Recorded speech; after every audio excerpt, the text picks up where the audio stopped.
Bab 7 Tahun Gajah. Pada saat itu, Yaman berada di bawah kekuasaan Abisinia, dan Abraha, seorang Abisinia, menjadi gubernur di sana. Ia membangun sebuah katedral megah di San'a, dengan harapan dapat menyaingi Mekah sebagai tempat ibadah haji terbesar di seluruh Arab. Ia membangunnya dengan pualam yang diambil dari bekas istana Ratu Saba, serta menghiasinya dengan emas dan perak. Mimbarnya dibuat dari gading dan kayu hitam. Ia menulis surat untuk rajanya, Negus. Wahai raja, aku telah membangun sebuah gereja untukmu. Kemegahannya tidak pernah tertandingi oleh raja manapun sebelummu. Dan aku tak akan pernah berhenti hingga dapat mengalihkan pusat haji orang-orang Arab ke sana. Ia tak merahasiakan sedikit pun niatnya. Dan itu tentu mengundang kemarahan suku-suku yang tersebar di seluruh Hijaz dan Najd. Akhirnya, seorang dari suku Kinanah yang memiliki hubungan nasab dengan Quraisy pergi ke San'a dengan maksud meruntuhkan gereja itu. Ia melakukan itu hanya 1 malam, kemudian kembali ke rumahnya dengan selamat. Ketika Abraha mendengar itu, ia bersumpah akan membalas dendam dengan menghancurkan Ka'bah sampai rata dengan tanah. Ia pun menyiapkan pasukan besar-besaran untuk menyerang Mekah dengan menempatkan seekor gajah di barisan terdepan. Beberapa suku Arab di utara San'a berusaha untuk menghalangi perjalanan mereka, tetapi pasukan Abisinia berhasil mengalahkan mereka dan menangkap pemimpin mereka, Nufail dari suku Has'am. Sebagai tebusan nyawanya, ia diminta menjadi penunjuk jalan. Ketika pasukan itu sampai di Taif, orang-orang Sakif keluar menemui mereka. Orang-orang Sakif khawatir Abraha keliru menghancurkan kuil mereka, Alat, karena dikira Ka'bah. Mereka segera menjelaskan kepadanya bahwa ia belum mencapai tujuan. Mereka juga memberi petunjuk jalan untuk mengantarkan pasukan tersebut.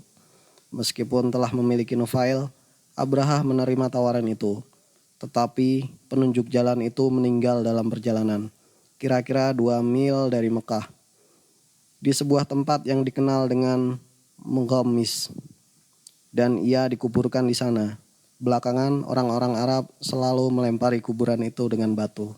Bahkan orang-orang yang tinggal di sekitarnya tetap melakukannya hingga sekarang. Abraha berhenti di Mughamis dan mengirimkan pasukan berkuda ke daerah pinggiran Mekah. Mereka merampas apa saja yang mereka temukan di perjalanan dan mengirimkan hasil rampasan kepada Abraha, termasuk 200 unta milik Abdul Muthalib. Quraisy dan suku-suku lain di sekitarnya mengadakan pertemuan dewan perang. Mereka memutuskan bahwa percuma saja mereka melawan serangan musuh. Sementara itu, Abraha mengirimkan seorang utusan ke Mekah untuk menemui pemimpin mereka di sana. Ia berpesan bahwa mereka datang bukan untuk berperang, melainkan hanya ingin menghancurkan Ka'bah. Dan jika ingin menghindari pertumpahan darah, maka pemimpin Mekah harus menemuinya di kemah pasukan Abisinia. Sebenarnya, tidak ada pemimpin resmi untuk semua suku Quraisy setelah seluruh hak-hak istimewa dan tanggung jawab kepemimpinan telah dibagi antara keluarga Abduddar dan Abdul Manaf. Tetapi, sebagian besar masyarakat Mekah beranggapan bahwa pemimpin mereka adalah orang yang secara de facto memang mengemban fungsi kepemimpinan. Kali ini, utusan itu diantar menghadap Abdul Muthalib, yang kemudian bersama seorang putranya mengikuti utusan tersebut ke perkemahan. Ketika Abraha menyaksikan kedatangan Abdul Muthalib ke perkemahannya, ia begitu terkesan, sampai turun dari singgasana, menyambutnya dan duduk bersama di atas karpet. Ia menyuruh juru bicaranya menanyakan kepada Abdul Muthalib permintaan apa yang hendak diajukan. Abdul Muthalib meminta agar 200 ekor untanya yang telah dirampas oleh pasukan Abraha dikembalikan. Abraha tampak sangat terkejut mendengar permintaan itu. Ia sangat kecewa mendengarnya karena menganggap Abdul Muthalib jauh lebih mementingkan unta-untanya ketimbang agamanya yang sedang terancam untuk dihancurkan. Abdul Muthalib menjawab, "Aku adalah pemilik unta-unta itu. sementara Ka'bah ada pemiliknya sendiri yang akan melindunginya. Tapi sekarang ini dia tak akan mampu melawanku, kata Abraha. Kita lihat saja nanti, jawab Abdul Muthalib. Tapi kembalikan unta-untaku sekarang. Dan Abraha pun memerintahkan agar unta-unta itu dikembalikan. Abdul Muthalib kembali ke Quraisy dan menyarankan agar mereka menyelamatkan diri ke atas bukit di dekat kota. Kemudian ia disertai beberapa anggota keluarganya dan pemuka masyarakat yang lain pergi ke Ka'bah. Mereka berdiri di sisi Ka'bah, memohon pertolongan Tuhan melawan Abraha dan pasukannya. Ia sendiri memegang cincin besi di pintu Ka'bah dan memohon, "Ya Allah, hamba-hambamu melindungi rumahnya, maka lindungilah rumahmu ini."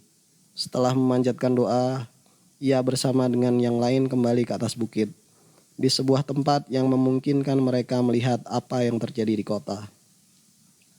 Keesokan harinya, Abraha bersiap-siap memasuki kota untuk menghancurkan Ka'bah, dan setelah itu kembali lagi ke San'a melalui jalan yang mereka tempuh sewaktu datang.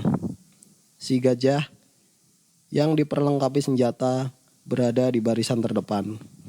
Pemandunya, Unais, segera mengarahkannya berjalan menuju Mekah. Tetapi Nufail, sang tawanan penunjuk jalan, selalu berjalan bersama Unais dan telah mempelajari aba-aba yang dimengerti gajah itu. Saat Unais memberikan aba-aba agar gajah itu bangun, Nufail mendekati telinga besar sang gajah dan memberikan komando untuk duduk berlutut. Dengan sangat mengejutkan dan mencemaskan Abraha dan pasukannya yang lain, gajah itu pun perlahan-lahan kembali berlutut ke tanah. Unais menyuruhnya untuk kembali berdiri, tetapi kata-kata Nufail yang masuk berbarengan ke telinga gajah itu lebih dekat dan lebih berpengaruh, sehingga ia tak mau bergerak lagi. Pasukan Abraha melakukan segala cara untuk menggerakkan kaki gajah itu, sampai mereka memukul kepala dan mukanya dengan besi. Tetapi ia tetap diam bergeming. Selanjutnya, mereka mencoba strategi lain dengan menyuruh seluruh pasukan berbalik arah dan berjalan beberapa langkah menuju Yaman. Gajah itu pun mau berdiri, berbalik dan bergerak mengikuti mereka. Dengan penuh harap, pasukan berbalik arah lagi dan gajah itu pun mengikuti mereka. Namun ketika mengarah ke Mekah, gajah itu kembali berlutut. Sebenarnya, itu sudah pertanda yang sangat jelas bahwa mereka tak akan berhasil maju selangkah pun. Namun, Abraha telah dibutakan oleh ambisi pribadinya atas kejayaan tempat ibadah yang dibangunnya, dan oleh nafsu untuk menghancurkan saingan besarnya. Jika mereka kembali lagi ke tempat kediamannya, mereka pasti akan luput dari sebuah bencana besar. Tetapi mereka telah terlambat. Langit di ufuk barat menghitam pekat dan suara-suara gemuruh terdengar. Dengan suara yang makin menggelegar, muncul gelombang kegelapan yang menyapu dari arah laut dan menutupi langit di atas mereka. Sejauh jangkauan pandangan mereka, langit dipenuhi beribu-ribu burung, tak terhingga jumlahnya. Orang-orang yang berhasil selamat menceritakan bahwa burung-burung itu terbang secepat burung layang-layang dan masing-masing membawa 3 batu kecil yang membara. Satu di paruhnya dan yang lain dijepit dengan cakar di kedua belah kakinya. Burung-burung itu menukik ke arah barisan sambil menjatuhkan batu-batu itu, yang kemudian meluncur keras dan cepat menembus setiap baju. Setiap batu yang mengena pasukan langsung mematikan. Mereka langsung jatuh terkapar dan tubuhnya langsung membusuk.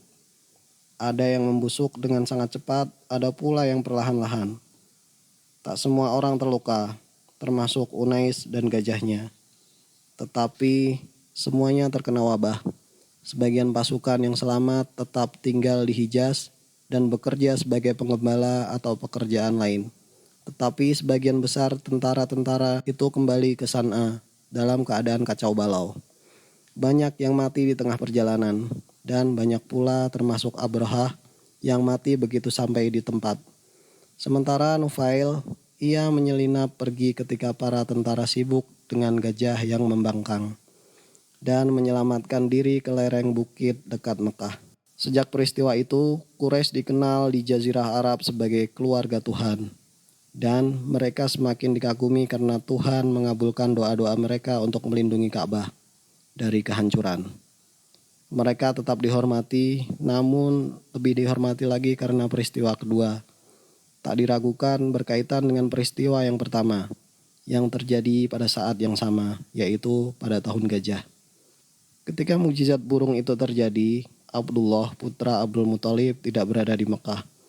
Ia sedang pergi berdagang ke Palestina dan Suriah bersama suatu kafilah. Dalam perjalanan pulang, ia menginap di rumah keluarga neneknya di Yasrib dan jatuh sakit di sana. Kafilah itu kembali ke Mekah tanpa Abdullah.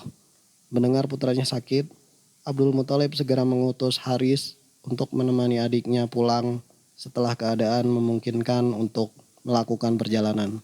Namun, ketika Haris sampai di tempat Abdullah menginap, sepupu mereka yang tinggal di sana menyampaikan ungkapan bela sungkawa, sehingga ia langsung mengerti bahwa adiknya telah meninggal dunia.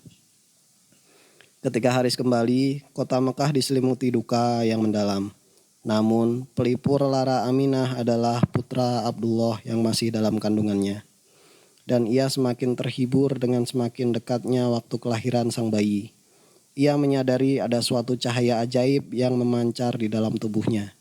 Pada suatu hari, cahaya itu bersinar terang benderang, sehingga dengan cahaya itu ia dapat melihat kastil-kastil Bostra di Suriah. Ia mendengar suara, "Engkau mengandung seorang pemimpin seluruh umat manusia. Jika ia telah lahir, katakanlah, aku menyerahkan perlindungan anak ini kepada Tuhan yang satu dari segala kejahatan orang-orang yang jahat, dan namailah ia Muhammad." Beberapa minggu kemudian, bayi itu pun lahir. Saat itu Aminah tinggal di rumah pamannya, maka ia mengirimkan kabar kepada Abdul Muthalib dan memintanya untuk datang menjenguk cucunya yang baru lahir itu. Abdul Muthalib datang dan menggendong sang cucu tersayang. Ia membawanya ke Ka'bah dan masuk bersamanya ke dalam rumah suci itu. Ia memanjatkan doa syukur kepada Allah atas karunia-Nya. Setelah itu, ia membawanya kembali ke ibunya. Di perjalanan, ia mampir dulu ke rumahnya sendiri. Ia sendiri belum lama dikaruniai seorang anak laki-laki dari sepupu Aminah, Halah. Putra bungsunya itu telah berusia hampir 3 tahun, yang ketiga itu telah menanti di pintu rumahnya. "Hai, ini saudaramu, ciumlah dia," katanya kepada putra bungsunya itu, sambil mendekatkan sang bayi yang baru lahir itu kepadanya, dan Abbas pun menciumnya.